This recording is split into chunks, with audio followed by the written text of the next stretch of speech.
Hello student, welcome back my YouTube channel. आप सभी का हमारे यूट्यूब चैनल गौरव फुटिया ऑफिस में एक बार फिर से स्वागत है। तो स्टूडेंट, आप सभी ने Rajasthan university of health science BSc nursing entrance exam दे दिया है। आपका रिजल्ट भी जल्दी आ जाएगा 6-7 दिन के अंदर अंदर, क्योंकि अभी आपको पता है आपत्ति दर्ज हुई है तो उस पर कुछ काम होगा। उसके बाद 2 दिन की छुट्टी होने के बाद आपका रिजल्ट था वो सोमवार के बाद किसी भी दिन आ सकता है 7 दिन के अंदर। चलिए, आज की वीडियो आप इसलिए इम्पोर्टेंट है क्योंकि आज की वीडियो में आपको वो डॉक्यूमेंट्स बताने वाला हूँ जो काउंसलिंग के समय अत्यावश्यक है। अब आप सोचेंगे भैया अभी काउंसलिंग स्टार्ट नहीं हुई तो आप डॉक्यूमेंट्स लिस्ट इतना जल्दी क्यों बता रहे हैं? क्योंकि कुछ डॉक्यूमेंट्स ऐसे हैं जो आपको अभी से बनवा पाओगे जो आपके पास नहीं है। 1 महीने का टाइम या 15 दिन का टाइम उनमें लग जाता है बनवाने में, इसलिए मैंने सोचा ये डॉक्यूमेंट्स वाली लिस्ट या वीडियो आपको अभी जल्दी से बता दूं, जिससे आपको कोई भी डॉक्यूमेंट्स इन फ्यूचर अगर वो XYZ कारणों से नहीं बन रहा तो आप पर्याप्त समय होते हुए उसको किसी भी तरीके से बनवा सकते हैं। तो इस वीडियो को आपको अंत तक देखना है। मैं सारे डॉक्यूमेंट्स एक-एक एक्सप्लेन करके बताऊंगा और इसके अलावा कोई भी एक्स्ट्रा डॉक्यूमेंट्स कहीं भी नहीं लगने वाला है। वीडियो में बताए हुए सभी डॉक्यूमेंट्स नोट डाउन कर लेना। व्हाइट बोर्ड पर अच्छे से एक्सप्लेन करके बताने वाला हूं, जिससे आपको और अच्छे से समझ में आ जाएगा। क्योंकि काउंसलिंग में जो आवश्यक डॉक्यूमेंट्स हैं और काउंसलिंग किस तरह से होती है वो सिर्फ वही बता सकता है जिसने काउंसलिंग में पार्टिसिपेट किया है। मैंने काउंसलिंग में पार्टिसिपेट किया हुआ है बाकायदा 3 साल पहले। मैं खुद नर्सिंग में हूं तो मुझे अच्छे से पता है, इसलिए आप सभी के लिए ये चैनल बहुत ही ज्यादा बेनिफिट होने वाला है। साथ ही आपको फर्दर जो भी इन्फॉर्मेशन होगी वो इस चैनल से मिलेगी। तो इसके लिए इस चैनल को आपको सब्सक्राइब करना है, वीडियो लाइक करनी है और शेयर करना है आप जैसे सभी स्टूडेंट्स के लिए, क्योंकि उनको काउंसलिंग में कोई दिक्कत आए ना। क्योंकि नंबर कुछ भी हो, अगर आपकी काउंसलिंग सही नहीं होती तो आपको मनचाहा कॉलेज भी नहीं मिलता जो आप लेना चाहते, भले ही आपके नंबर ज्यादा आपके नंबर कम है। अगर आपकी काउंसलिंग अच्छी है तो कभी कभी कॉलेज मिल भी जाता है। तो ये सारी चीजें काउंसलिंग में बहुत ज्यादा डिपेंड करती हैं, इसलिए ये आप पहले से ही काउंसलिंग में जो भी डॉक्यूमेंट्स है, जो भी प्रोसेस है, कौन सी कॉलेज है, वो सब आप ऑलरेडी पहले से ही तैयार रहोगे तो आपके लिए बहुत ही ज्यादा बेनिफिशियल होगा। चलिए वीडियो की शुरुआत करते हैं। चैनल को जरूर सब्सक्राइब कर लेना, है ना। तो स्टूडेंट, आज की वीडियो में मैं आपको एक एक डॉक्यूमेंट्स के बारे में बताऊंगा कि कौन कौन से डॉक्यूमेंट्स हैं और कैसा दिखता है, कहाँ से बनता है, कितनी डॉक्यूमेंट्स की आवश्यकता होती है, वो सभी आज आप यहाँ पे जानेंगे। चलिए वीडियो की शुरुआत करते हैं। सबसे पहले हम बात करेंगे RVHS BSc नर्सिंग काउंसलिंग 22-23 में आवश्यक डॉक्यूमेंट लिस्ट। मैंने यहाँ पे कुछ डॉक्यूमेंट्स लिख रखे हैं स्टूडेंट, वो आप यहाँ से देख सकते हैं। सभी डॉक्यूमेंट्स पे हम बात करेंगे, ठीक है। तो स्टूडेंट चलिए बात करते हैं सभी डॉक्यूमेंट्स। तो फर्स्ट आपका डॉक्यूमेंट्स है आपका अलॉटमेंट लेटर, ठीक है। इससे भी पहले एक डॉक्यूमेंट्स है आपका, उसका नाम है डीडी। अब डीडी क्या है? डीडी आपकी फीस है जिसको आपको एक में एप्लीकेशन लगा दूंगा, वो आप देख लेना। उस एप्लीकेशन को आपको भर के देना होता है रिपोर्टिंग के टाइम पे, सारे डॉक्यूमेंट्स लगा के। डीडी पे चर्चा हम सबसे पहले करेंगे कि डीडी कहाँ से बनती है, कैसे बनती है और डीडी का मतलब क्या होता है। डीडी का मतलब होता है डिमांड ड्राफ्ट। किसी भी इंस्टीट्यूट या कॉलेज में एडमिशन लेने से पहले फीस डायरेक्ट जमा नहीं कराई जाती, बैंक के द्वारा डीडी बनती है। कहाँ से? बैंक के द्वारा। अब बहुत सारे स्टूडेंट पूछेंगे सर क्या डीडी में बनवाने के लिए बैंक में खुद का खाता होना ज़रूरी है क्या? नहीं, आप किसी भी खाते से डीडी बनवा सकते हैं और किसी के भी नाम का खाता है तो आप बनवा सकते हैं। डीडी आपके नाम की बन जाएगी, मतलब दूसरों के नाम की बनवा सकते हैं, पर जो डीडी जमा हुई वो आपकी फीस के रूप में होगी। इस डीडी पे जो फीस नंबर आता है वो उस नंबर आपको स्टार्टिंग में आपने एक एप्लीकेशन फॉर्म देखा होगा उसमें आपको लिखना होता है। तो सबसे इंपॉर्टेंट डॉक्यूमेंट्स होता है डीडी। डीडी के बाद आपका जो अलॉटमेंट लेटर आया था आपने डाउनलोड किया होगा वो आपको निकलवाना है। उसके बाद hard copy of online form submitted from admission for admission. मतलब ये क्या है? ये डॉक्यूमेंट्स वो जब आपने एडमिशन लेने की सोची कि बीएससी नर्सिंग काउंसलिंग में मैं पार्टिसिपेट करूंगा तो आपने एक फॉर्म भरा हुआ। स्टार्टिंग में एग्जाम से भी पहले जो फॉर्म भरते हैं उस फॉर्म की प्रिंट निकलवा लीजिए और उसकी फोटो कॉपी निकलवा के रखनी है। आपको ये सारे डॉक्यूमेंट्स के कम से कम 3 सेट लेके रखने हैं अपने पास। 3 सेट मतलब सभी डॉक्यूमेंट्स की 3-3 फोटो कॉपी। चलिए, ये तो hard copy of online form submitted for admission, ठीक है। अब उसके बाद है बैंक चालान या ऑनलाइन पेमेंट रिसिप्ट। अब ये क्या है स्टूडेंट? ये बैंक चालान ऑनलाइन पेमेंट रिसिप्ट वो है जब आप काउंसलिंग में पार्टिसिपेट करोगे तो आपने एक 500 रुपये का बैंक चालान बनवाया, बैंक की रिसिप्ट होती है उसका। स्टूडेंट बोलेंगे सर हमारे पास रसीद कहाँ से आएगी? जैसे ही आप पेमेंट डन कर दोगे तो उस पर पेमेंट का डन का एक यूपीआई नंबर या नंबर होता है, उसका आप स्क्रीनशॉट जरूर लेके रख लेना जब आप 500 रुपये आपके कटेंगे तो। क्योंकि या तो आपके पास कोई मैसेज हो कि इस नंबर पर इतने का ट्रांजैक्शन हुआ है, वो ट्रांजैक्शन नंबर हो, उसके साथ पेमेंट की रिसिप्ट आप अपने पास ज़रूर रखना, क्योंकि ये बैंक चालान और ऑनलाइन पेमेंट रिसिप्ट एक रिपोर्टिंग के टाइम पे आपको आवश्यकता होती है। बहुत सारे स्टूडेंट ये नहीं ले पाते स्क्रीनशॉट, फिर उनको दिक्कत आती है, तो आप ऐसी गलती मत करना। चलिए अब बात करते हैं photo ID proof. Photo ID proof में आपके पास आधार कार्ड होना बेहद आवश्यक है। ठीक है, आपके पास आधार कार्ड होना स्टूडेंट आवश्यक है। यहाँ पर आपके पास पैन कार्ड हो या ड्राइविंग लाइसेंस हो, मोस्टली आपके पास जो होने वाला आवश्यक है वो आधार कार्ड होना जरूरी है। ठीक है, आधार कार्ड की फोटोकॉपी। चलिए अब बात करते हैं 10th की मार्कशीट और सर्टिफिकेट। अब बहुत सारे स्टूडेंट बोलेंगे राजस्थान के, सर हमारे पास तो मार्कशीट है, सर्टिफिकेट नहीं है। तो 10th और 12th जो राजस्थान से किए होते हैं उनकी मार्कशीट ही सर्टिफिकेट दोनों एक ही चीज़ होती है। पर कोई CBSE या ICSE बोर्ड का स्टूडेंट है तो उसके पास 10th और 12th की मार्कशीट का उसको पर्टिकुलर एक सर्टिफिकेट मिलता है, तो वो अपना साथ अवश्य लेके आएँ। अगर आप दूसरे स्टेट से हो और दूसरे बोर्ड है जो भी आपका है, राजस्थान की बात मैं करता हूँ तो राजस्थान में सिर्फ वही स्टूडेंटों के लिए 10th और 12th दोनों मार्कशीट एक ही चीज़ होती है। चलिए, वीडियो अच्छी लग रही तो लाइक करते जाना और चैनल को सब्सक्राइब जरूर कर लेना, क्योंकि आपसे रिक्वेस्ट है सब्सक्राइब कीजिए, थोड़ा सपोर्ट दिखाइए। ऐसे ही आपको 12th की मार्कशीट लेके आनी है जो मैंने आपको बताया। अभी ये पूरे डॉक्यूमेंट्स नहीं है, कुछ बाकी डॉक्यूमेंट्स हैं, और इन सब डॉक्यूमेंट्स में मैं ये भी बताऊंगा कि बॉन्ड कहाँ से बनेगा, एफिडेविट कितने का बनवाना है, क्या लिखवाना होता है, मेडिकल सर्टिफिकेट कहाँ से बनता है, ये सभी आज इस वीडियो में जानेंगे।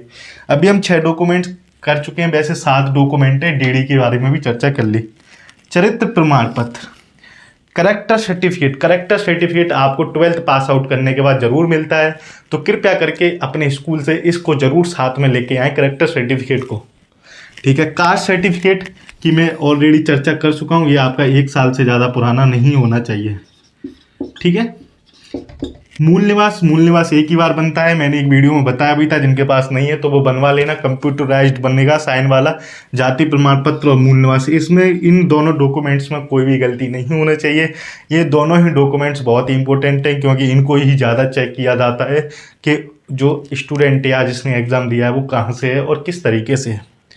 चलिए अब बात करते हैं विकलांगता प्रमाण पत्र, डिसेबिलिटी। ये 40% से ज़्यादा अगर कोई स्टूडेंट डिसेबिलिटी है तो उसके पास विकलांगता का प्रमाण पत्र होता है, जो डिसेबिलिटी स्टूडेंट बनवाते हैं। चलिए अब बात करते हैं 11वें नंबर का डॉक्यूमेंट्स है माइग्रेशन सर्टिफिकेट।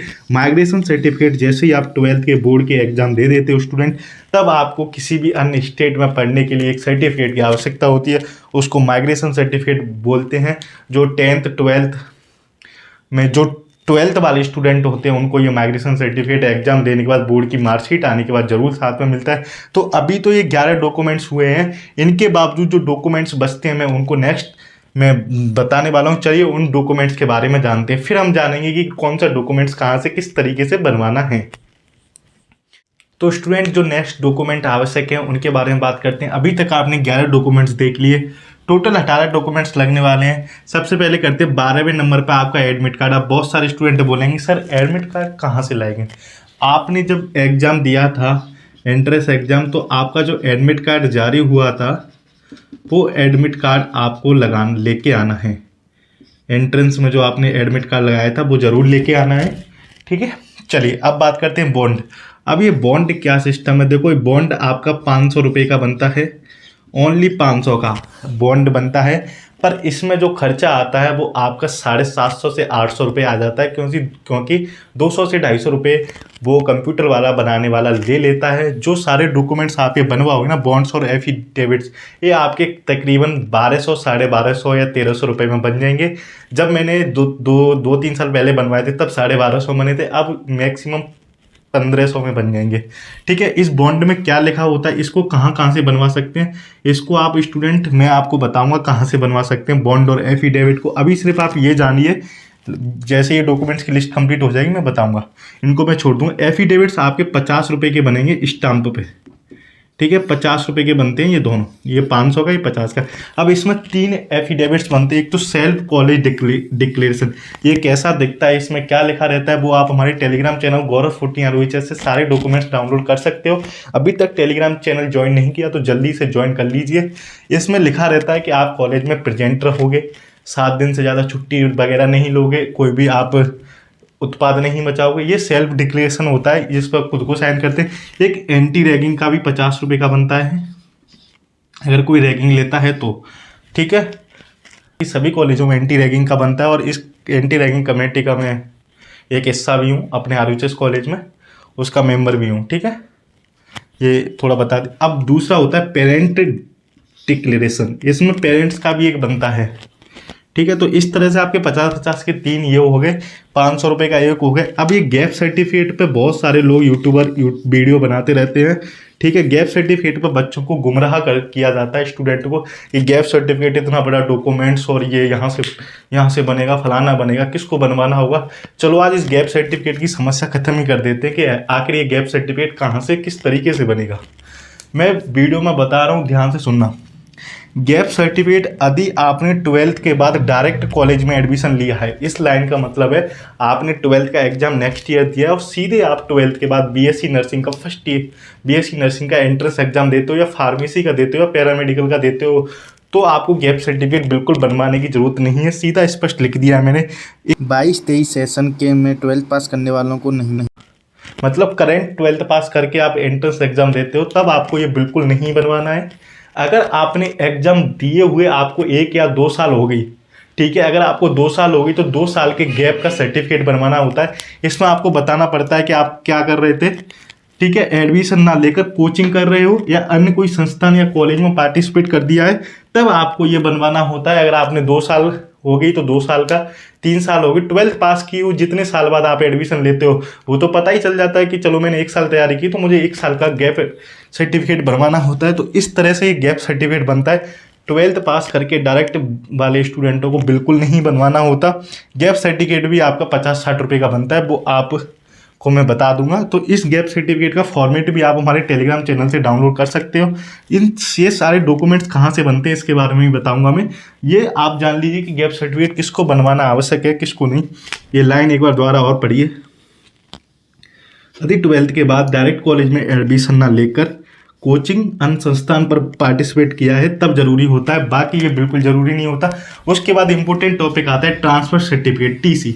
अब टीसी को लेके बहुत सारे स्टूडेंटों का सवाल है कि सर मेरे पास डुप्लीकेट टीसी है, मेरे पास ओरिजिनल टीसी नहीं है, क्या डुप्लीकेट टीसी चल जाएगी? हाँ, डुप्लीकेट टीसी चल जाती है। आप टीसी जरूर लेके आनी। बिना टीसी के आपका वो एडमिशन नहीं हुआ और आपके पास डुप्लीकेट टीसी है, ओरिजिनल खो गई है, तो वो टीसी भी यहाँ पे चल जाती है। ठीक है, अब मेडिकल सर्टिफिकेट लास्ट ऑप्शन होता है, मेडिकल सर्टिफिकेट। अब मेडिकल सर्टिफिकेट को लेके बहुत सारे रूमर्स हैं कि सर ये कहाँ से बनेगा, किस तरीके से बनेगा। चलिए, अब जो डॉक्यूमेंट्स बचे हुए हैं ये कहाँ से बनते हैं, इन पर हम चर्चा करते हैं। तो स्टूडेंट, सबसे पहले हम जानेंगे मेडिकल सर्टिफिकेट कहाँ से बनेगा। देखो, मोस्टली जो कॉलेज होती हैं नर्सिंग की, मेडिकल सर्टिफिकेट वो स्वयं आपको बताएंगे कि आपको कहाँ से बनवाना होता है। जैसे हम बात करें आरयूएचएस कॉलेज की, एसएमएस कॉलेज की, अलवर कॉलेज की, कोटा कॉलेज की, फलाना ढिकाना बीकानेर, सारी कॉलेजों की। अगर आप इन कॉलेज में जाते हो काउंसलिंग के टाइम, आपको एक दिन पहले जाना है डॉक्यूमेंट्स के बारे में पूछने के लिए कि सर ये मेडिकल सर्टिफिकेट हमें कहाँ से बनवाना है। तो कॉलेज खुद अपना हॉस्पिटल बता देती है कि आपको इस हॉस्पिटल से बनवाना है। आपको मालकी नहीं करनी, आपको अपने होम डिस्ट्रिक्ट से नहीं बनवाना। ठीक है, आपको होम डिस्ट्रिक्ट से नहीं बनवाना, आपको कॉलेज का जो हॉस्पिटल है उसी से आपको मेडिकल सर्टिफिकेट बनवाना है। कुछ लोग होंगे जो अपना होशियारापन दिखाएंगे कि हाँ हमने तो बनवा लिया अपने गांव से, और हम, क्योंकि देखो जो मेडिकल सर्टिफिकेट पर साइन होते हैं वो मेडिकल ज्यूरिस्ट के होते हैं। मेडिकल ज्यूरिस्ट जो बैठता है, मेडिकल ज्यूरी, या फिर आपका मेडिकल पीएमओ के भी साइन होते हैं। अगर ये अवेलेबल है तो ये, नहीं तो फिर आपके पीएमओ के साइन होते हैं। जो मेडिकल ज्यूरिस्ट बैठता है वो बड़े बड़े हॉस्पिटलों में बैठता है, जो कॉलेज के खुद के हॉस्पिटल होते हैं। जैसे आरयूएचएस मिलता है तो आपको जयपुरिया हॉस्पिटल से बनवाना है। ठीक है, अगर होता है तो काउंसलिंग में। एसएमएस मिलता है तो आपको एसएमएस हॉस्पिटल से। अलवर का जो हॉस्पिटल है उससे बनवाना है, अलवर का होम हॉस्पिटल। जो डिस्ट्रिक्ट लेवल पर हॉस्पिटल होता है, पर यह ध्यान रखना है कि जिस डिस्ट्रिक्ट में आपने कॉलेज लिए उसी कॉलेज से रिलेटेड हॉस्पिटल से मेडिकल सर्टिफिकेट बनवाना है। अदरवाइज आप कहीं से भी मेडिकल सर्टिफिकेट बनवा के गलती ना करें, क्योंकि आपको दोबारा बनवाना पड़ सकता है। तो मेडिकल सर्टिफिकेट पर ध्यान रखना है कि आपको ये कहाँ से बनवाना है। ठीक है, आई थिंक आपको अच्छे से समझ में आ गया होगा कि मेडिकल सर्टिफिकेट कहाँ से बनवाना है। चलिए अब बात करते हैं बॉन्ड्स को लेके कि बॉन्ड कहाँ पे बनते हैं और किससे बनवाने होते हैं।